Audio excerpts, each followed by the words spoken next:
नमस्कार दोस्तों, आप सभी को आपके अपने YouTube चैनल झार शिक्षा में स्वागत है। तो चलिए आज हम लोग सामाजिक विज्ञान के अंतर्गत सामाजिक एवं राजनीतिक विज्ञान विषय का पहला टॉपिक जो है विविधता की समझ, दैट मीन्स अंडरस्टैंडिंग डाइवर्सिटी। इसके हम लोग आज 30 क्वेश्चन देखेंगे विथ एक्सप्लेनेशन के साथ, जो कि आपके एग्जाम में इससे क्वेश्चन जो आने की जो संभावना है वह 100% है।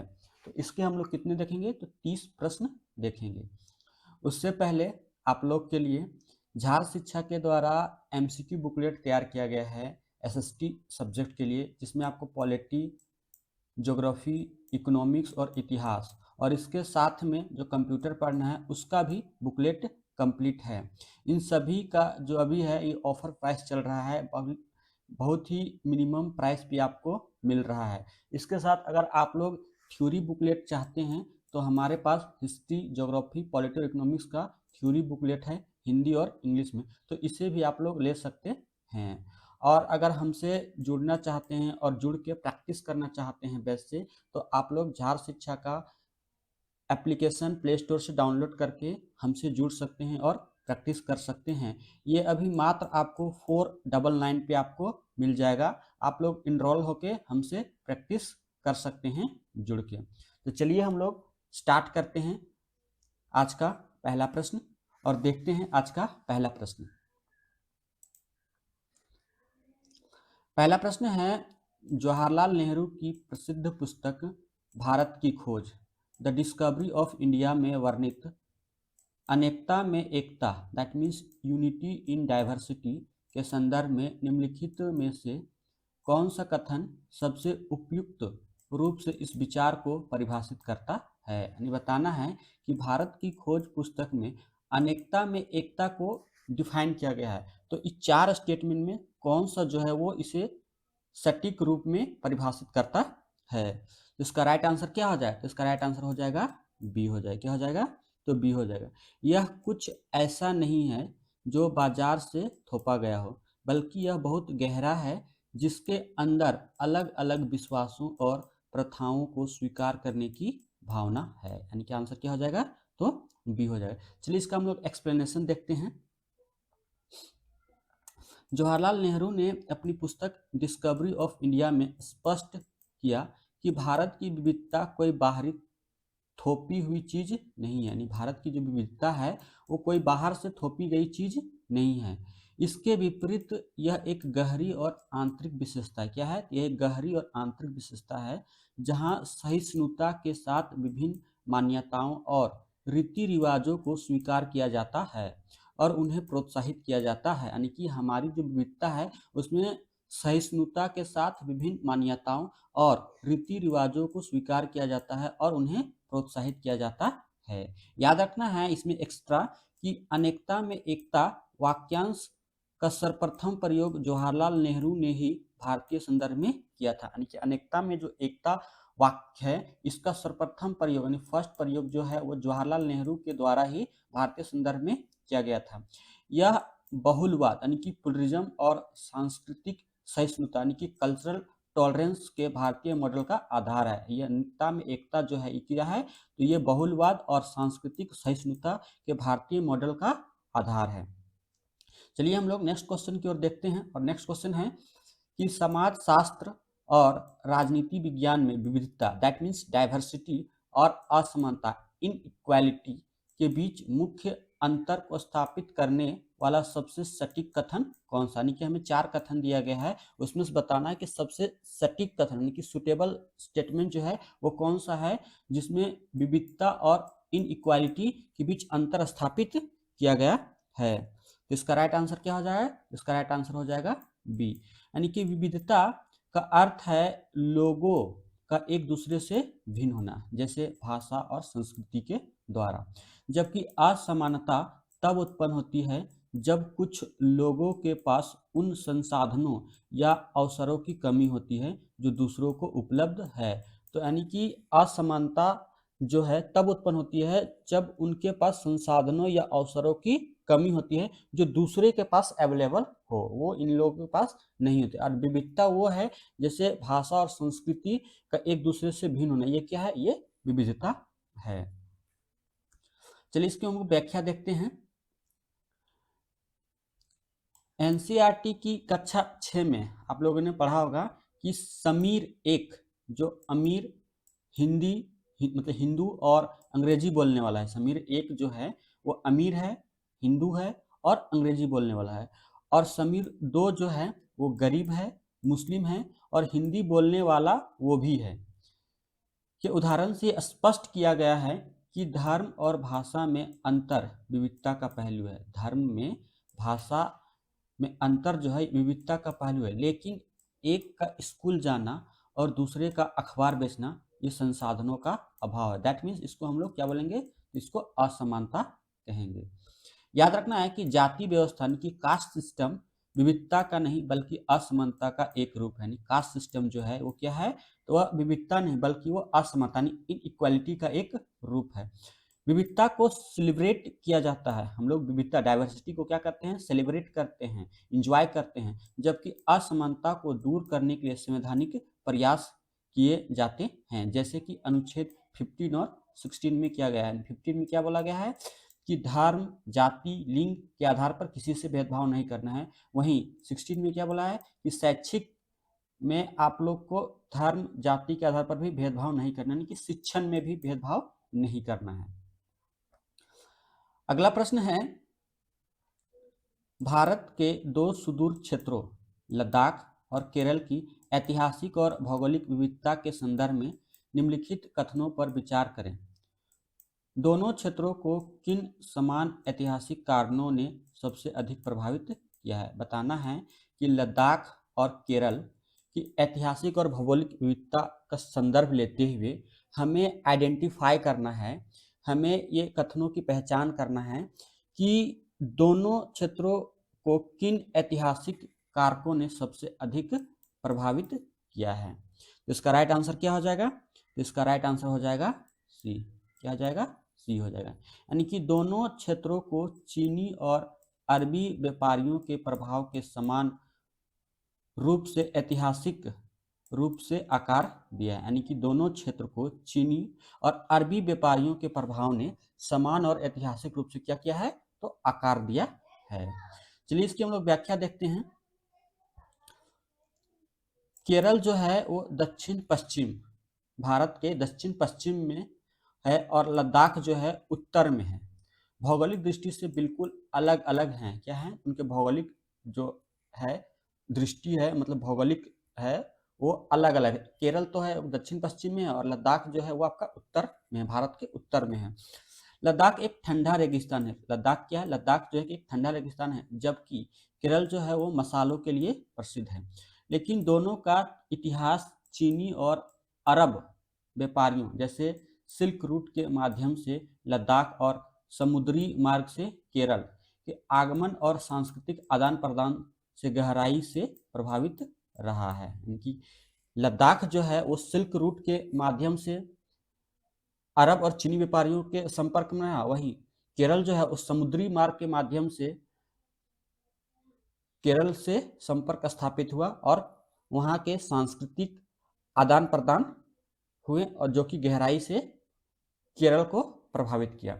याद रखना है कि केरल में मछली पकड़ने के जाल को चीना वाला और बर्तन को चीना चट्टी कहा जाता है, जो चीनी प्रभाव को दर्शाता है। क्या करता है, तो केरल में आपको जो मछली पकड़ने का जाल देखते हैं उसको क्या बोलते हैं, उसको चीना वाला बोला जाता है। वहीं बर्तन को चीना चट्टी कहा जाता है और ये प्रभाव हमें चीनी प्रभाव को दिखाता है।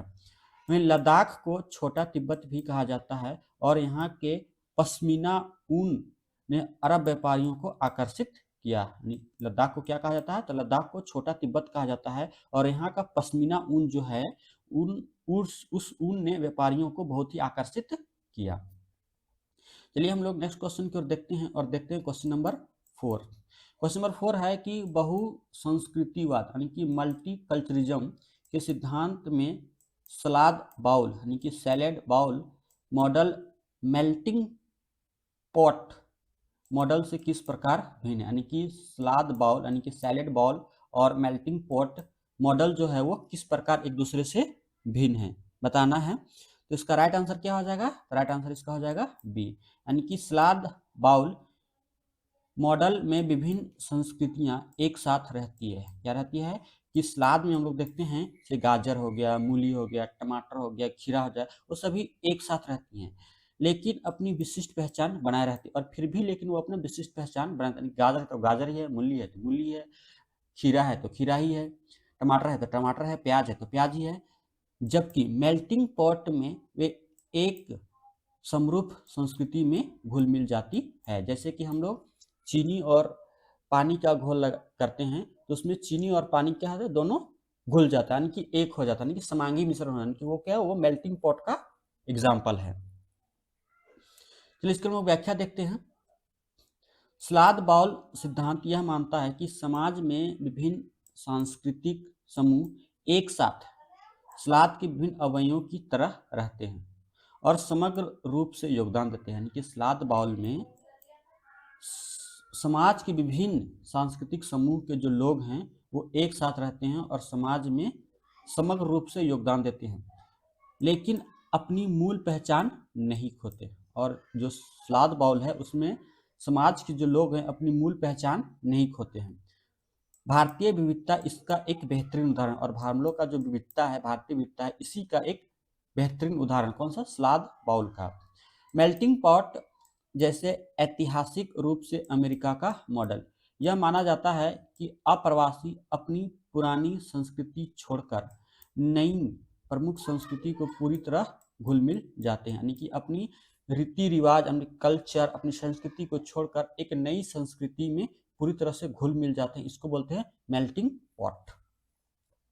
भारतीय समाज को अक्सर मोज़ैक या थिरकते हुए सलाद के कटोरे के रूप में देखा जाता है। याद रखना है कि भारतीय समाज को अक्सर क्या कहता है, तो मोज़ैक या थिरकते हुए सलाद के कटोरे के रूप में देखा जाता है। विल किमलिका जो कि एक बहुसंस्कृतिवाद के प्रमुख राजनीतिक विचारक में से एक है। याद रखना है कि विल किमलिका कौन है, तो विल किमलिका जो है ये बहुसंस्कृतिवाद के प्रमुख राजनीतिक विचारक में से एक हैं। अगला प्रश्न है कि भारतीय संविधान के किस अनुच्छेद के तहत भाषाई और आर्थिक अल्पसंख्यकों की विविधता को संरक्षित करने के लिए सांस्कृतिक और शैक्षिक अधिकार यानी कल्चरल एंड एजुकेशनल राइट्स प्रदान किए गए हैं। बताना है कि किस आर्टिकल के तहत भारतीय संविधान में भाषाई और धार्मिक अल्पसंख्यकों की विविधता को संरक्षित करने के लिए सांस्कृतिक और शैक्षिक अधिकार जो हैं वह प्रदान किए गए हैं। इसका राइट आंसर क्या हो जाएगा, तो आंसर बी हो जाएगा, यानी कि आर्टिकल 29 और 30 के तहत। चलिए इसकी हम लोग व्याख्या देखते हैं।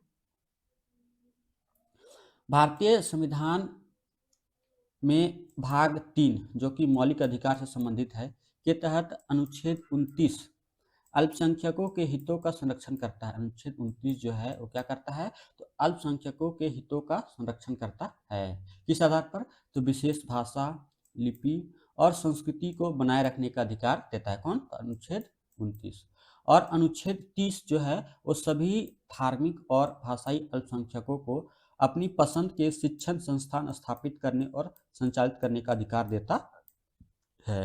अनुच्छेद क्या करता है, 29 तो विशेष भाषा, लिपि और संस्कृति को बनाए रखने का अधिकार देता है। वहीं अनुच्छेद 30 जो है यानी कि 30 जो है वो सभी धार्मिक और भाषाई अल्पसंख्यकों को अपनी पसंद के शिक्षण संस्थान स्थापित करने और संचालित करने का अधिकार देता है।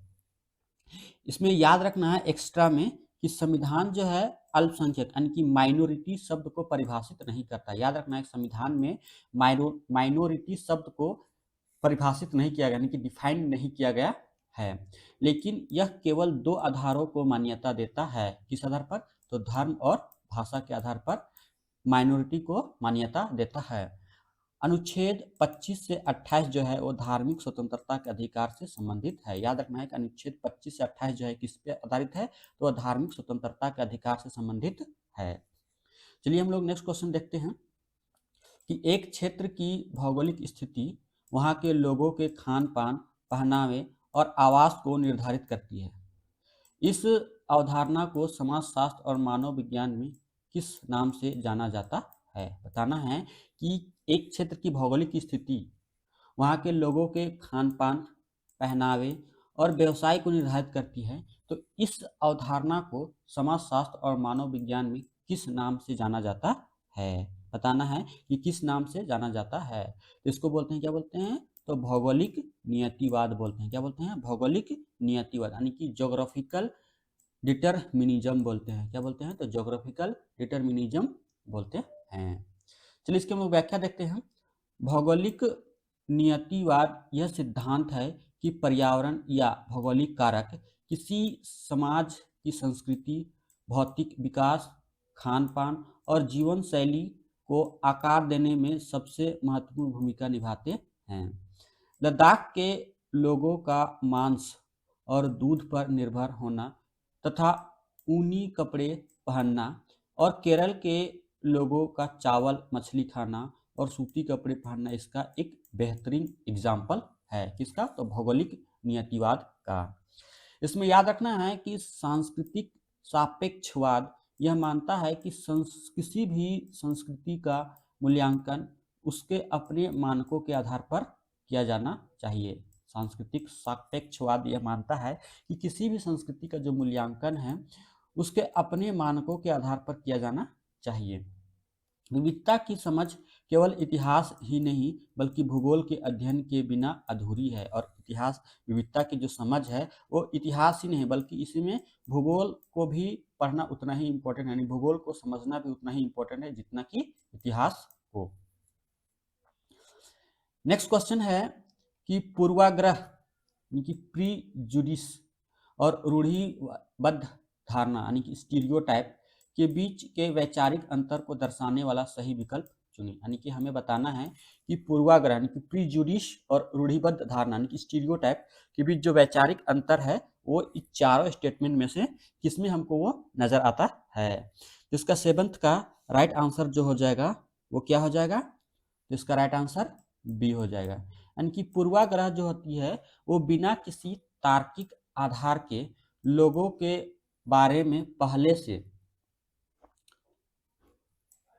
बनी नकारात्मक राय है। क्या है? तो लोगों के दिमाग में पहले से बनी नकारात्मक राय है। कौन? तो पूर्वाग्रह।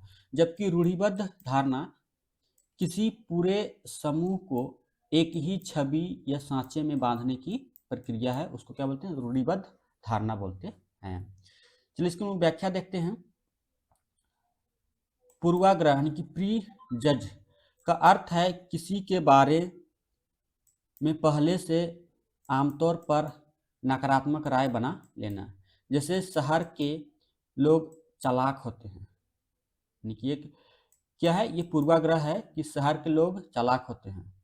जबकि रूढ़िबद्ध धारणा स्टीरियोटाइप तब बनती है जब हम लोगों के एक समूह के बारे में एक पक्की छवि बना लेते हैं और व्यक्तिगत भिन्नताओं को नज़रअंदाज कर देते हैं। जैसे लड़कियां जो हैं गणित में कमजोर होती हैं। ये क्या है? एक स्टीरियोटाइप धारणा है, यानी कि रूढ़िबद्ध धारणा है।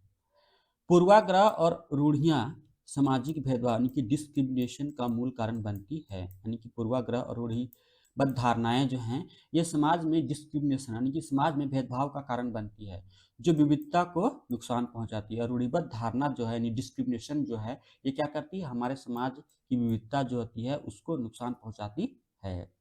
भेदभाव तब होता है जब लोग पूर्वाग्रहों या रूढ़ियों के आधार पर व्यवहार करना शुरू करते हैं। और ये भेदभाव तब उत्पन्न होती है जब लोग क्या करते हैं कि पूर्वग्रहों और रूढ़िबद्ध धारणाओं के आधार पर जो व्यवहार हैं यानी कि जो एक्शंस जो हैं वो करना शुरू कर देते हैं।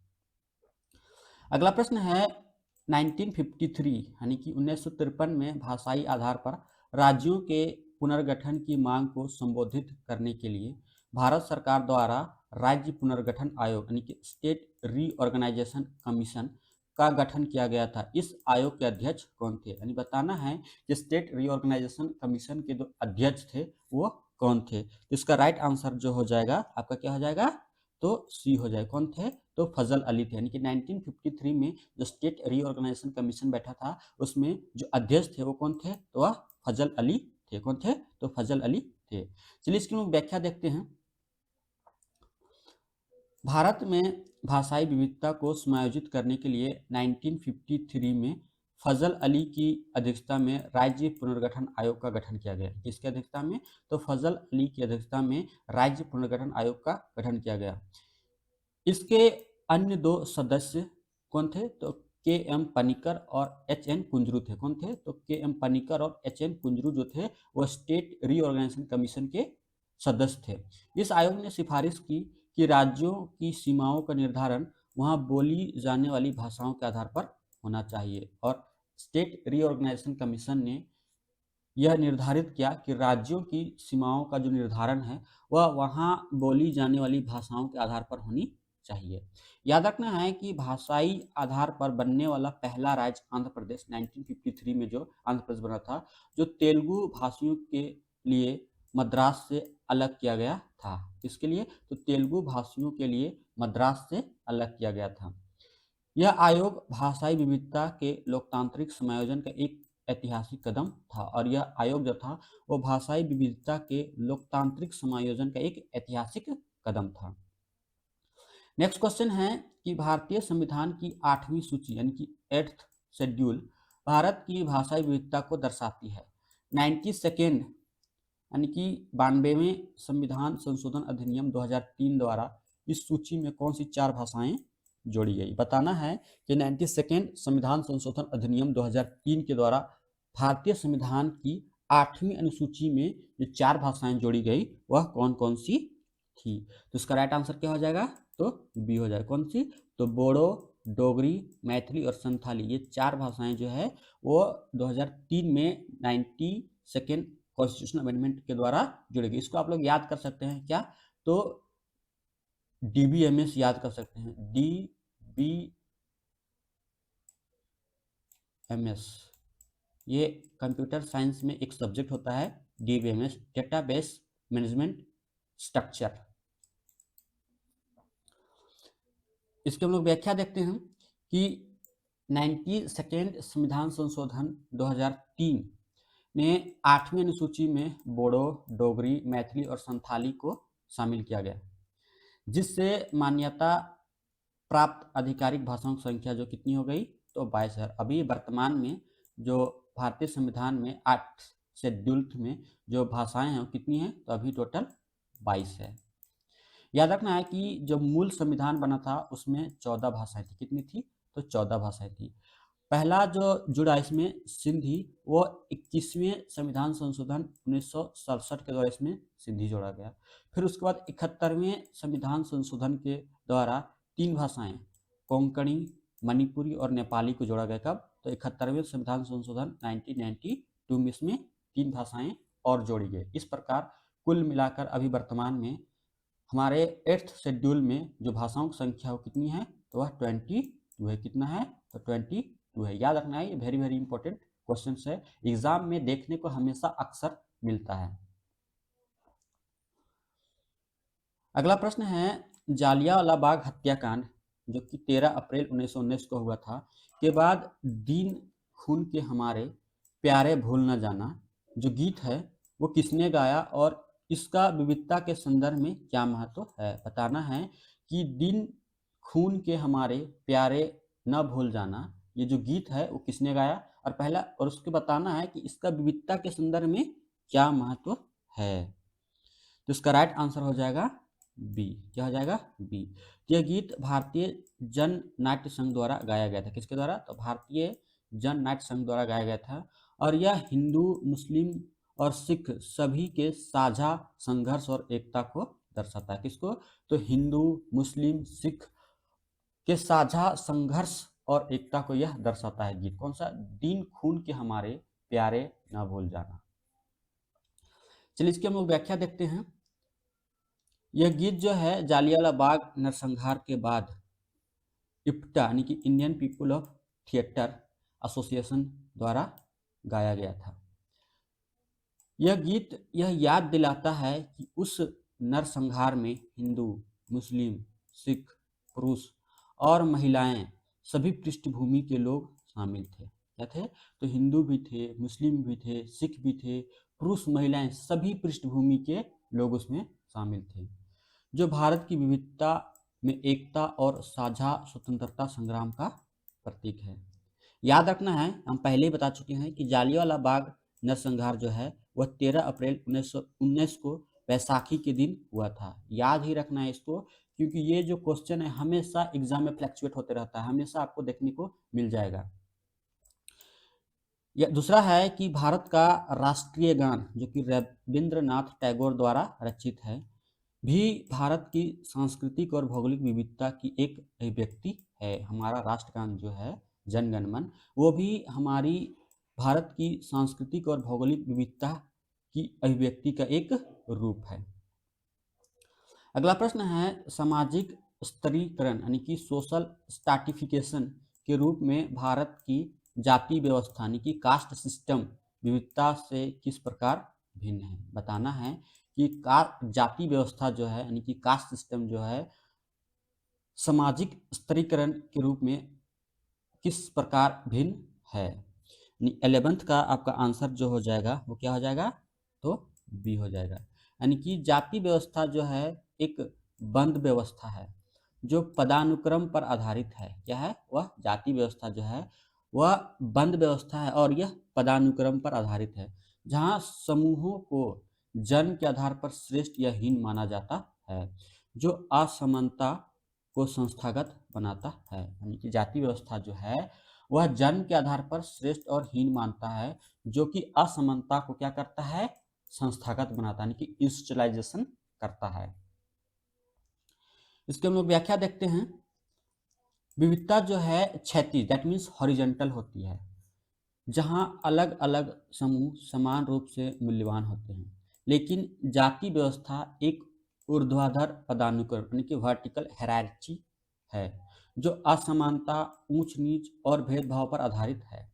इसे विविधता का उत्सव नहीं माना जा सकता, बल्कि यह समाज में एक ढांचागत विषमता यानी कि स्ट्रक्चरल इनइक्वालिटी माना जाता है। किसको? तो जाति व्यवस्था को।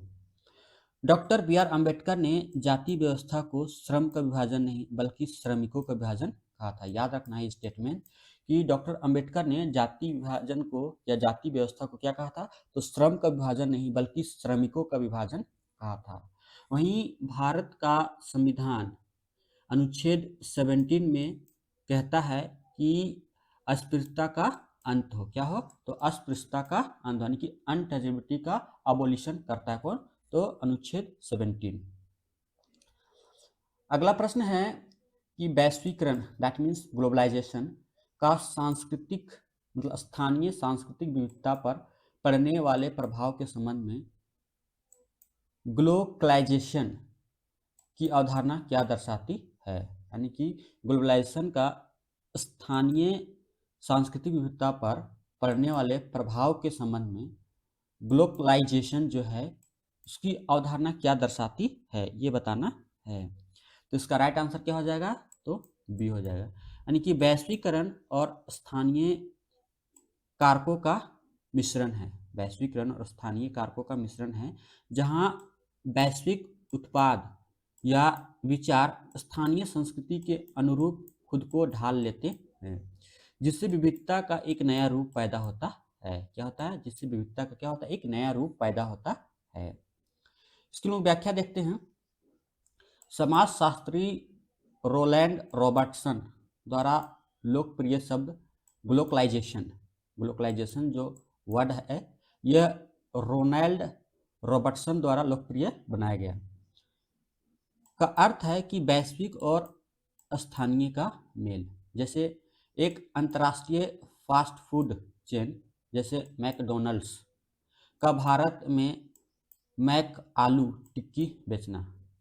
यह दर्शाता है कि वैश्वीकरण हमेशा विविधता को नष्ट नहीं करता, बल्कि कभी कभी नई संकरण की हाइब्रिड विविधता का निर्माण भी करता है। यानी कि आपका ग्लोबलाइजेशन जो है वो विविधता को नष्ट नहीं करता है, बल्कि हाइब्रिड विविधता का निर्माण भी करता है।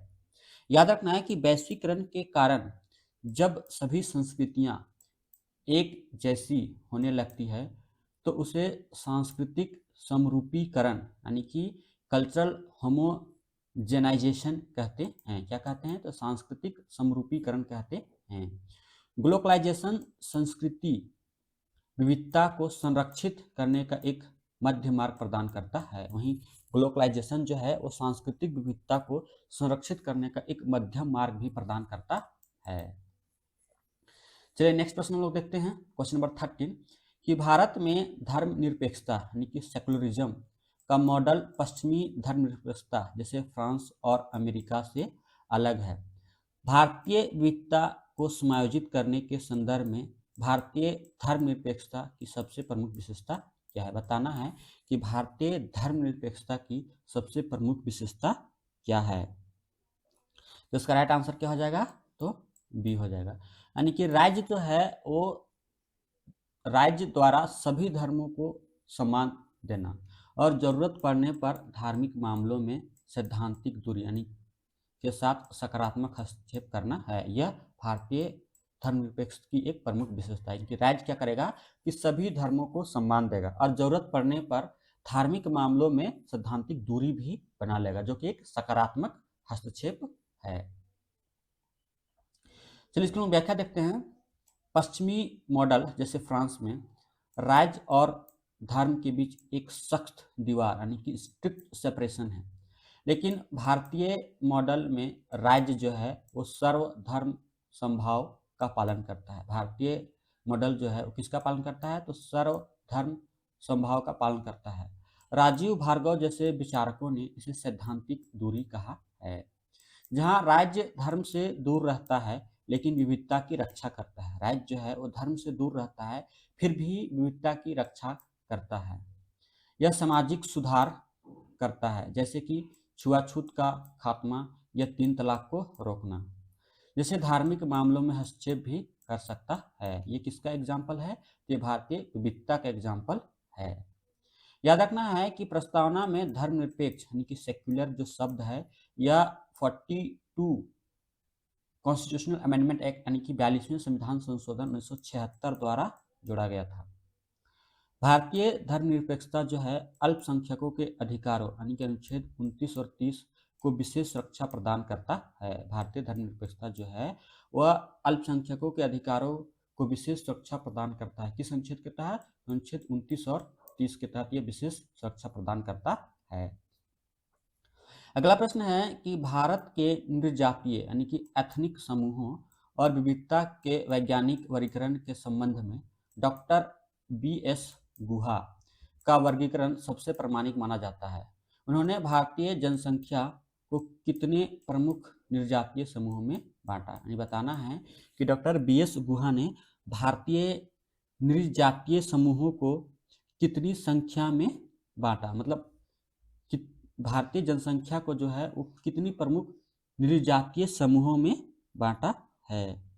तो कितने में बांटा है? ये 6 नृजातीय समूहों में बांटा है। चलिए इसकी हम व्याख्या देखते हैं। मानव विज्ञानी डॉक्टर BS गुहा 1931 की जनगणना के आधार पर, किसके आधार पर? तो 1931 की जनगणना के आधार पर भारतीय उप महाद्वीप की जनसंख्या को 6 प्रमुख नृजातीय समूहों में वर्गीकृत किया है। कौन कौन से? तो पहला है निग्रिटो, दूसरा है प्रोटो ऑस्ट्रेलॉयड, तीसरा है मंगोलॉयड, चौथा है मेडिटेरियन या भूमध्य सागरीय और पांचवा है वेस्टर्न ब्रेकीसेफलस और छठा है नॉर्डिक। कौन कौन से याद रखना है? पहला नेग्रिटो, दूसरा है प्रोटो ऑस्ट्रेलियोइड, तीसरा है मंगोलॉयड, चौथा है मेडिटेरियन, पांचवा है वेस्टर्न ब्रेकीसेफलस और छठा है नॉर्डिक। यह भारत की विशाल जाति विविधता को रेखांकित करता है। याद रखना है कि नेग्रिटो और प्रोटो ऑस्ट्रेलॉयड को भारत के सबसे पुराने निवासियों में से माना जाता है, जैसे अंडमान की जनजातियां। वहीं मंगोलॉयड समूह मुख्य रूप से उत्तर पूर्वी भारत और लद्दाख क्षेत्र में पाई जाती है। नेक्स्ट क्वेश्चन है समन्वयवादी परंपरा भारतीय विविधता का एक प्रमुख पहलू है। समन्वयवादी परंपरा जो है वो भारतीय विविधता का एक प्रमुख पहलू है। निम्नलिखित में से कौन सा आंदोलन भारत में समन्वयवादी संस्कृति के विकास का सबसे अच्छा उदाहरण प्रस्तुत करता है। बताना है कि चारों आंदोलन में से कौन सा आंदोलन जो है वो भारत में समन्वयवादी संस्कृति के विकास का सबसे अच्छा वर्णन करता है। तो इसका राइट आंसर क्या हो जाएगा? तो मध्यकालीन भक्ति और सूफी आंदोलन। क्या हो जाएगा? तो मध्यकालीन भक्ति और सूफी आंदोलन। चलिए इसकी हम व्याख्या देखते हैं। समन्वयवाद यानी कि सिंक्रेटिज्म का अर्थ है दो या दो से अधिक अलग अलग मान्यताओं, दर्शन या धार्मिक प्रथाओं का एक साथ मिलना, यानी कि एक दूसरे में मिल जाना, यानी कि समन्वय हो जाना। भारत में मध्यकाल में भक्ति संतों जैसे कि कबीर, गुरु नानक और सूफी संतों जैसे ख्वाजा मोइनुद्दीन चिश्ती, निजामुद्दीन औलिया ने हिंदू और इस्लामी दर्शन के बीच एक पुल का काम किया, जिससे गंगा जमुनी तहजीब यानी कि एक मिश्रित संस्कृति का जन्म हुआ। याद रखना है कि कबीर दास और गुरु नानक ने धार्मिक कर्मकांडों का विरोध किया और ईश्वर की एकता पर जोर दिया। कबीर दास और गुरु नानक ने क्या किया कि धार्मिक कर्मकांडों का विरोध किया और ईश्वर की एकता पर जोर दिया। सूफी संगीत जैसे कव्वाली और भक्ति संगीत भारत की अमूर्त सांस्कृतिक विरासत का हिस्सा है, यानी कि इनटेंजिबल कल्चरल हेरिटेज का ये हिस्सा है। कौन? तो कव्वाली और भक्ति संगीत। नेक्स्ट प्रश्न है कि भारतीय संविधान की छठी अनुसूची यानी कि 6th शेड्यूल किस प्रकार भारत की विविधता को संरक्षित करने का एक अनूठा साधन है। बताना है कि 6th शेड्यूल जो है वो भारत की विविधता को संरक्षित करने का एक अनूठा साधन है, वह किस प्रकार है। तो इसका राइट आंसर क्या हो जाएगा? तो बी हो जाएगा। यानी कि यह पूर्वोत्तर भारत के 4 राज्यों असम, मेघालय, त्रिपुरा और मिजोरम में जनजातीय आबादी को स्वायत्त जिला परिषदों यानी कि ऑटोनोमस डिस्ट्रिक्ट काउंसिल के माध्यम से अपनी संस्कृति, भूमि और रीति रिवाजों को स्वशासित करने का अधिकार देती है। किसके आधार पर? तो 6th शेड्यूल के आधार पर। चलिए इसकी हम विशेषता देखते हैं, मतलब व्याख्या देखते हैं। छठी अनुसूची अनुच्छेद 244(2) और 275(1) के तहत असम, मेघालय, त्रिपुरा और मिजोरम के जनजातीय क्षेत्रों के प्रशासन के लिए विशेष प्रावधान करती है। यह इन जनजातियों की विशिष्ट सांस्कृतिक विविधता और पहचान की रक्षा के लिए उन्हें विधायी, न्यायिक और प्रशासनिक स्वायत्तता यानी कि ऑटोनोमस डिस्ट्रिक्ट काउंसिल्स प्रदान करती है। किस आधार पर? तो 6th शेड्यूल के आधार पर। 5वीं अनुसूची जो है इन चारों राज्यों को छोड़कर देश के अन्य हिस्सों में अनुसूचित क्षेत्रों यानी कि शेड्यूल एरियाज के प्रशासन से संबंधित है। यानी कि छठी सूची में जितने जो 4 राज्य हैं असम, मेघालय, त्रिपुरा और मिजोरम, उन सबको छोड़कर 5वीं सूची में जो है वह भारत के और जितने भी अनुसूचित क्षेत्र हैं उसके प्रशासन से संबंधित है। यह भारत में असममित संघवाद यानी कि असिमेट्रिक फेडरलिज्म का एक बेहतरीन उदाहरण है जो क्षेत्रीय विविधता को समायोजित करता है। किसको? तो यह क्षेत्रीय विविधता को यह समायोजित करता है। अगला प्रश्न है अंतर विभागीयता यानी कि इंटरसेक्शनैलिटी की अवधारणा विविधता और असमानता को समझने में किस प्रकार मदद करती है। बताना है कि इंटरसेक्शनैलिटी की अवधारणा जो है वो विविधता और असमानता को समझने में किस प्रकार मदद करती है। यानी कि प्रश्न नंबर 17 का जो आंसर हो जाएगा वो क्या हो जाएगा? तो बी हो जाएगा। यह इस बात का अध्ययन है कि एक व्यक्ति की विभिन्न सामाजिक पहचानें जैसे लिंग, जाति, वर्ग, धर्म आपस में कैसे जुड़ती है और भेदभाव या विशेषाधिकार के अद्वितीय अनुभव पैदा करती है। इसके हम लोग व्याख्या देखते हैं। किम्बरले क्रैंसॉ द्वारा प्रतिपादित इंटरसेक्शनलिटी का सिद्धांत बताता है कि लोगों की पहचान एकल नहीं होती। यानी कि इंटरसेक्शनलिटी का जो सिद्धांत है ये किसके द्वारा दिया गया है? कि किम्बरले क्रैंसॉ के द्वारा दिया गया है और यह बताता है कि लोगों की पहचान एकल नहीं होती। जैसे एक दलित महिला का अनुभव एक उच्च जाति की महिला या दलित पुरुष के अनुभव से अलग होगा, क्योंकि उसे लिंग और जाति दोनों के आधार पर दोहरे भेदभाव का सामना करना पड़ सकता है। यह भारतीय समाज की जटिल विविधता को समझने के एक उन्नत टूल है, यानी कि बेहतरीन एग्जाम्पल है। यह अवधारणा नारीवादी सिद्धांत यानी कि फेमिनिस्ट थ्योरी और महत्वपूर्ण जातीय सिद्धांत यानी कि क्रिटिकल रेस थ्योरी में बहुत महत्वपूर्ण है। किसको? इस सिद्धांत को समझना। यह नीतियां बनाते समय हाशिए पर पड़े समूहों यानी कि मार्जिनलाइज्ड ग्रुप्स के भीतर की विविधता को पहचानने पर जोर देती है। नेक्स्ट प्रश्न है भौगोलिक संकेत यानी कि ज्योग्राफिकल इंडिकेशन यानी कि जीआई टैग का भारत की विविधता के संदर्भ में क्या महत्व है। बताना है कि जीआई टैग का भारत की विविधता के संदर्भ में क्या महत्व है। क्वेश्चन नंबर 18 का जो आंसर हो जाएगा वो क्या हो जाएगा? तो बी हो जाएगा। यह एक प्रकार का बौद्धिक संपदा अधिकार है जो किसी विशिष्ट भौगोलिक क्षेत्र से उत्पन्न होने वाले उत्पादों जैसे कृषि, प्राकृतिक या निर्मित को दिया जाता है, जो भारत की समृद्ध क्षेत्रीय और पारंपरिक ज्ञान विविधता को संरक्षित करता है। ये जीआई टैग जो होता है वह किसी एक भौगोलिक क्षेत्र में उत्पन्न होने वाले कृषि उत्पाद, प्राकृतिक या निर्मित किए गए उत्पाद को दिया जाता है, जो कि भारत की समृद्ध क्षेत्रीय और पारंपरिक विविधता को संरक्षित करता है। चलिए इसके लिए व्याख्या देखते हैं। जीआई टैग भारत की सांस्कृतिक और कृषि विविधता का कानूनी प्रमाण है। क्या है? ये कानूनी प्रमाण है। कौन? GI tag.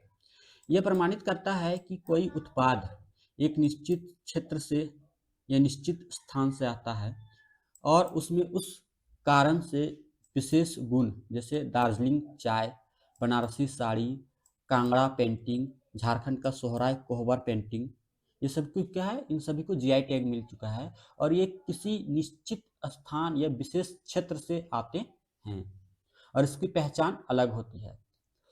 भारत में पहला जीआई टैग जो है 2004 में किसको मिला था? तो दार्जिलिंग चाय को दिया गया था। यह स्थानीय कारीगरों और किसानों की पारंपरिक विविधता को वैश्वीकरण के आर्थिक सुरक्षा प्रदान करता है, यानी कि वैश्वीकरण में क्या करता है? ये आर्थिक सुरक्षा प्रदान करता है।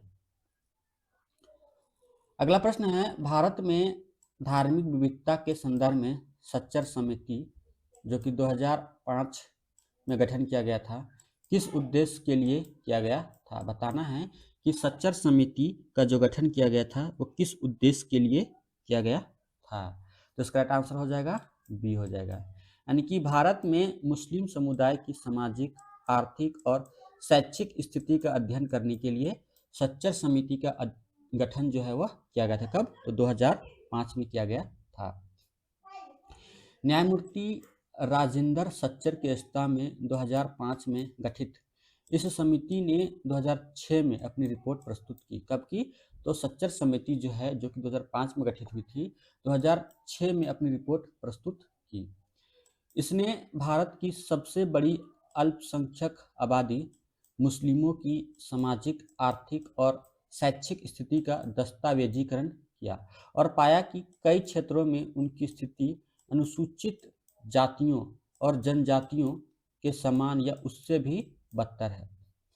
यह रिपोर्ट दर्शाती है कि केवल विविधता का होना पर्याप्त नहीं, विविधता के भीतर समान अवसर यानी कि इक्वालिटी ऑफ अपॉर्चुनिटी भी सुनिश्चित किया जाना चाहिए।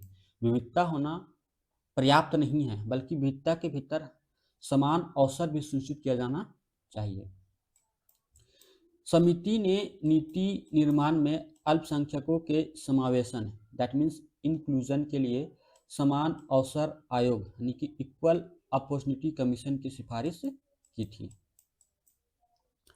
अगला प्रश्न है कि कल्पित समुदाय यानी कि इमेजिन्ड कम्युनिटीज की अवधारणा जो यह बताती है कि राष्ट्र और राष्ट्रवाद सामाजिक रूप से निर्मित होते हैं और एक बड़े देश में लोग कभी एक दूसरे से नहीं मिलते, फिर भी एक साझा पहचान यानी कि विविधता में एकता महसूस करते हैं। यह सिद्धांत किस विद्वान ने दिया था? यानी कि इमेजिन्ड कम्युनिटीज की अवधारणा जो है वह किस विद्वान ने दिया था, बताना है। तो किस विद्वान के द्वारा यह दिया गया था? यह बेनेडिक्ट एंडरसन के द्वारा दिया गया था। किसके द्वारा? तो बेनेडिक्ट एंडरसन के द्वारा यह दिया गया था। इसकी हम लोग व्याख्या देखते हैं। बेनेडिक्ट एंडरसन ने 1983 में अपनी पुस्तक इमेजिन्ड कम्युनिटीज में तर्क दिया कि राष्ट्र एक कल्पित राजनीतिक समुदाय है। भारत जैसे अत्यधिक विविध देश में एक केरल का व्यक्ति और एक कश्मीर का व्यक्ति कभी नहीं मिलते, लेकिन मीडिया, शिक्षा और साझा इतिहास के माध्यम से उनके मन में एक ही भारतीय राष्ट्र से संबंधित होने की छवि यानी कल्पना होती है। प्रिंस कैपिटल यानी प्रिंट कैपिटल यानी छपाई और अखबारों के विकास ने इन कल्पित समुदायों के निर्माण में बड़ी भूमिका निभाई। यानी कि प्रिंट मीडिया जो है इन कल्पित समुदायों के निर्माण में बहुत ही महत्वपूर्ण भूमिका निभाई है।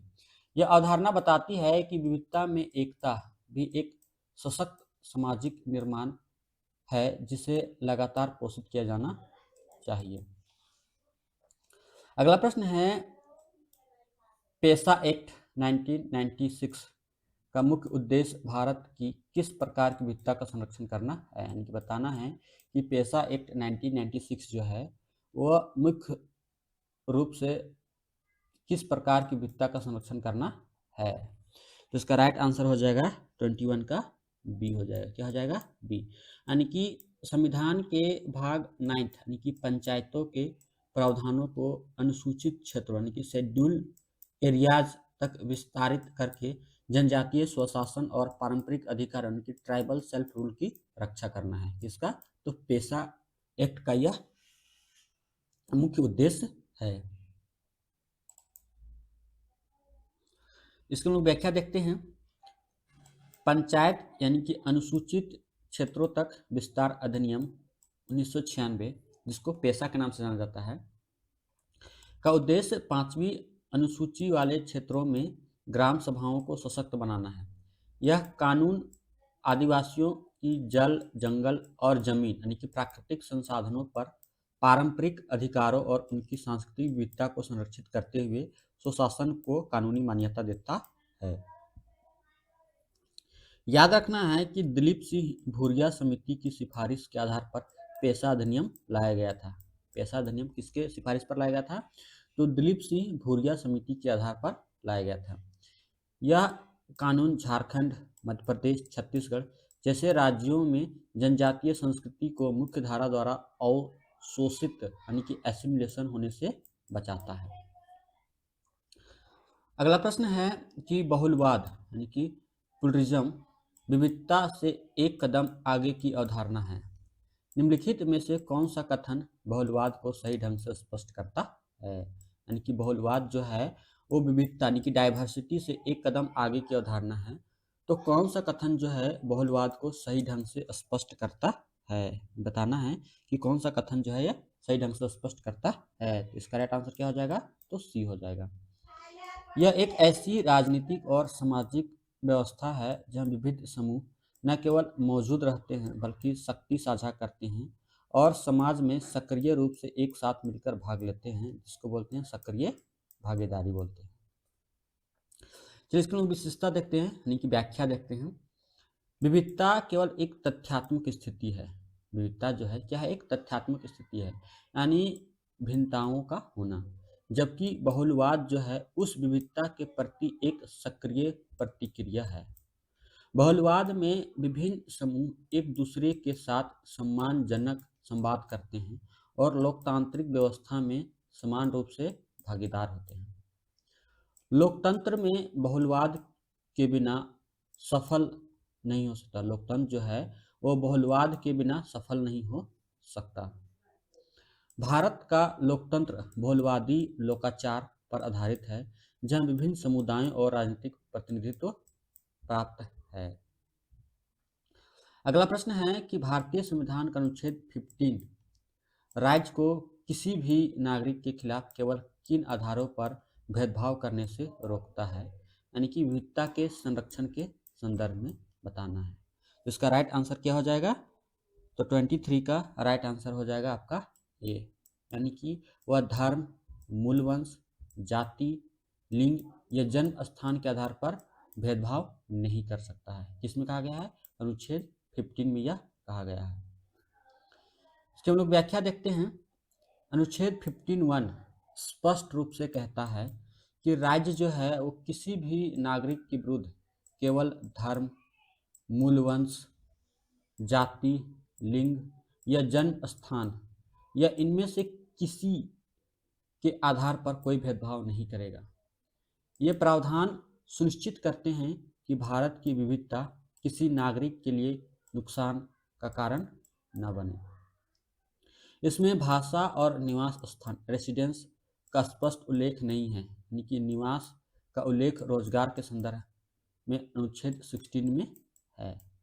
यह अनुच्छेद सार्वजनिक स्थानों जैसे दुकानें, होटल, कुएं आदि तक समान पहुंच अनुच्छेद 15(2) भी सुनिश्चित करता है।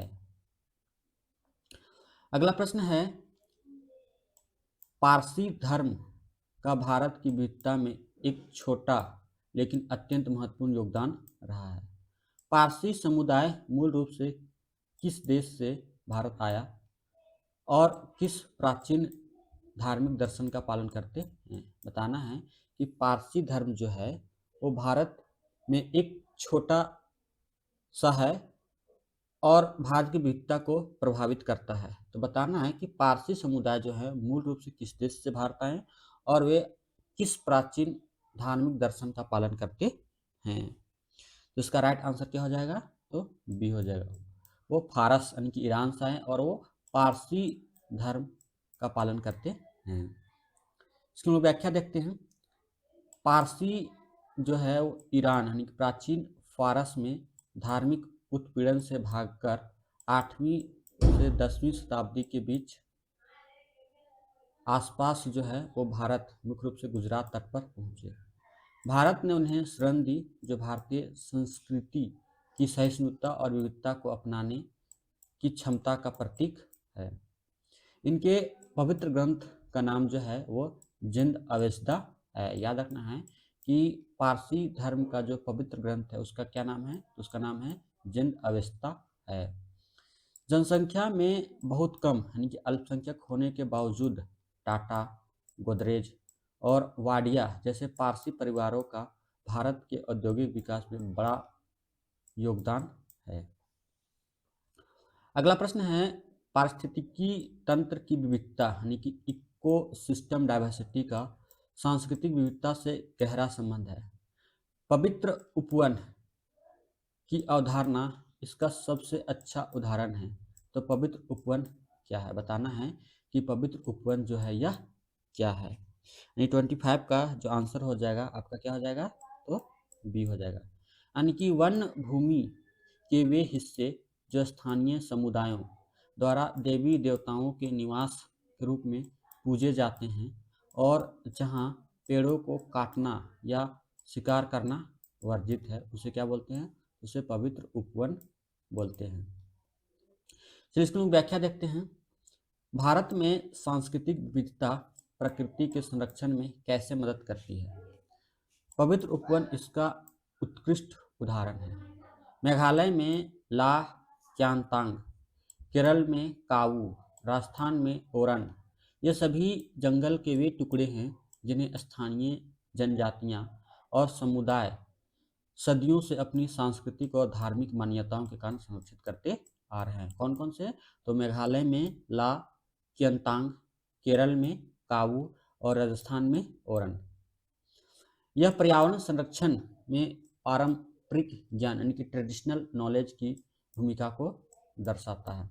यह साबित करता है कि सांस्कृतिक मान्यताएं जैविक विविधता को बनाए रखने में महत्वपूर्ण है। अगला प्रश्न है, क्षेत्रवाद यानी कि रीजनलिज्म और विविधता के सम्मान के बीच की सूक्ष्म रेखा के संदर्भ में क्षेत्रवाद कब देश की एकता के लिए खतरा बन जाता है। बताना है कि क्षेत्रवाद और विविधता के सम्मान के बीच सूक्ष्म रेखा के संदर्भ में क्षेत्रवाद जो है वो कब देश की एकता के लिए खतरा बन जाता है। ये 26 का जो आंसर हो जाएगा आपका क्या हो जाएगा, तो बी हो जाएगा। यानी कि जब अपने क्षेत्र के प्रति प्रेम और पहचान अन्य क्षेत्रों के प्रति नफरत, अलगाववाद या राष्ट्र विरोधी भावनाओं में बदल जाता है, तब जो है क्षेत्रवाद देश की एकता के लिए खतरा बन जाता है। चलिए इसकी व्याख्या देखते हैं। अपनी क्षेत्रीय पहचान जैसे भाषा, संस्कृति और इतिहास पर गर्व करना विविधता का उत्सव है। लेकिन जब यह क्षेत्रीय गौरव उग्र हो जाता है और यह मानना जाने लगता है कि एक क्षेत्र के लोग दूसरे क्षेत्र के लोगों से श्रेष्ठ हैं, या जब यह अलग राष्ट्र यानी कि अलगाववाद की मांग का रूप ले लेता है, तो यह क्षेत्रवाद यानी कि राष्ट्र की अखंडता के लिए खतरा बन जाता है। सकारात्मक क्षेत्रवाद प्रतिस्पर्धी संघवाद को बढ़ावा देता है। सकारात्मक क्षेत्रवाद जो होता है वह कॉम्पिटिटिव फेडरलिज्म को बढ़ावा देता है। वहीं नकारात्मक क्षेत्रवाद जो है यानी कि धरती पुत्र सन्स ऑफ द सॉइल जैसे सिद्धांतों को जन्म देता है, जो आंतरिक प्रवासन यानी कि इंटरनल माइग्रेशन का विरोध करते हैं। अगला प्रश्न है लद्दाख और तिब्बत के बीच सांस्कृतिक संबंधों के संदर्भ में तिब्बत का कौन सा राष्ट्रीय ग्रंथ लद्दाख में बहुत लोकप्रिय है, जिसे वहाँ के स्थानीय मुसलमान और बौद्ध दोनों गाते हैं और उस पर नाटक खेलते हैं? तो यह कौन सा लोकप्रिय नाटक है, तो बताना है आपको। तो इसका राइट आंसर हो जाएगा केसर सागा। क्या है, तो केसर सागा जो है वह नाटक खेलते हैं। केसर सागा या ग्यालवा केसर का महाकाव्य तिब्बत का एक प्राचीन महाकाव्य है। यह लद्दाख में भी बहुत लोकप्रिय है। यह लद्दाख की अनूठी सांस्कृतिक विविधता को दर्शाता है। इस महाकाव्य को स्थानीय बौद्धों के साथ साथ मुस्लिम आबादी द्वारा भी गाया जाता है और मंचित किया जाता है, यानी कि इस पर नाटक किया जाता है। याद रखना है कि लद्दाख में बौद्ध धर्म और इस्लाम दोनों के अनुयायी अच्छी संख्या में हैं। लद्दाख में बौद्ध और इस्लाम के अनुयायी जो है वो बहुत ही अच्छी संख्या में है, यानी कि बहुतायत में हैं। इसे लद्दाख की अमूर्त मौखिक परंपरा यानी कि ओरल ट्रेडिशन का एक महत्वपूर्ण हिस्सा माना जाता है। यानी कि केसर सागा को क्या मानता है, तो लद्दाख की अमूर्त मौखिक परंपरा का एक महत्वपूर्ण हिस्सा माना जाता है।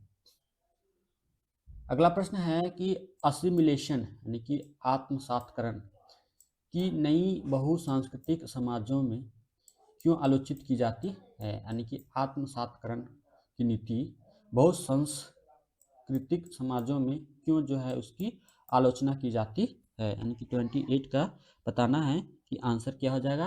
आंसर क्या हो जाएगा, बी हो जाएगा।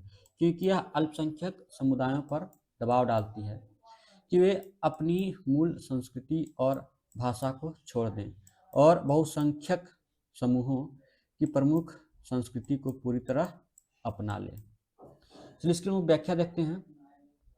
आत्मसातकरण यानी कि असिमिलेशन बहुसंस्कृतिवाद दैट मीन्स मल्टीकल्चरिज्म के विपरीत है। यह एक लोकतांत्रिक और विविध समाज की एकीकरण यानी कि इंटीग्रेशन, जहां पहचान बनी रहती है, को अच्छा माना जाता है। लेकिन आत्मसातकरण जहां अल्पसंख्यक अपनी पहचान खो देते हैं, को विविधता के लिए हानिकारक माना जाता है। यानी कि आत्मसातकरण को हानिकारक माना जाता है क्योंकि वहाँ अल्पसंख्यक जो हैं अपनी पहचान क्या करते हैं, खो देते हैं। ऑस्ट्रेलिया और कनाडा जैसे देशों ने अतीत में स्वदेशी जनजातियों को जबरन आत्मसात करने की नीतियाँ चलाई थी, जिसके लिए उन्होंने बाद में माफ़ी मांगी। भारत जो है वो आत्मसातकरण के बजाय समावेशन यानी कि इंक्लूजन की नीति पर जोर देता है। याद रखना है कि भारत जो है वो आत्मसातकरण पर नहीं बल्कि समावेशन यानी कि इंक्लूजन की नीति पर जोर देता है। अगला प्रश्न है कि भारतीय दर्शन का वह कौन सा सिद्धांत है जो पूरी पृथ्वी को एक परिवार मानता है और इस प्रकार वैश्विक स्तर पर विविधता को स्वीकार करता है। तो कौन सा है? तो वह है वसुधैव कुटुंबकम है। कौन सा है? तो वसुधैव कुटुंबकम। इसकी हम व्याख्या देखते हैं। वसुधैव कुटुंबकम अर्थात यह संपूर्ण पृथ्वी ही एक परिवार है, महाउपनिषद से लिया गया एक संस्कृत वाक्यांश है।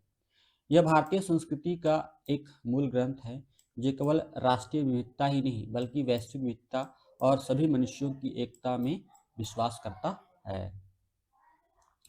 याद रखना है कि यह भारत की G20 अध्यक्षता यानी कि 2023 का आधिकारिक विषय यानी कि थीम भी था, वसुधैव कुटुंबकम यानी कि one earth one family one future.